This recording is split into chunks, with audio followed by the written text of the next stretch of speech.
Okay, B12, number 3, the square root of 32. It says simplify as much as possible. What we want to do is write this in simplified radical terms, another way to say it. I want to factor the square root of 32 into the product of two square roots, one of which I can take the square root of. Okay, so in order to do any problem like this, we have to be familiar with our perfect square. That is, this list of numbers: 2 squared, 3 squared, 4 squared, 5 squared, 6 squared, 7 squared, and so on.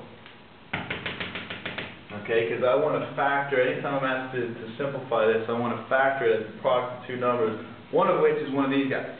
One of these numbers I can take the square root of, because that's how I'm going to be able to simplify it. Okay, so not only that, you want the largest one of these numbers that I can take the square root. Okay, so look at 32. I know 4 goes into it. I can do root 4 times root 8, but square root of 8 is not completely simplified.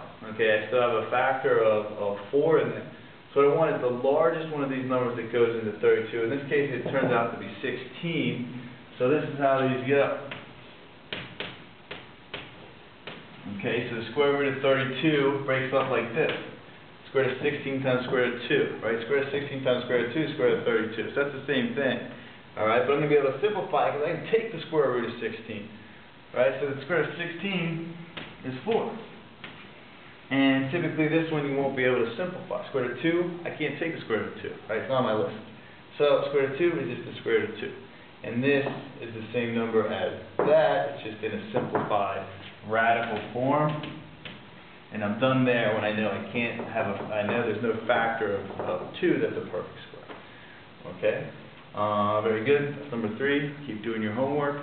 Remember, you got to do your homework in order to pass this course.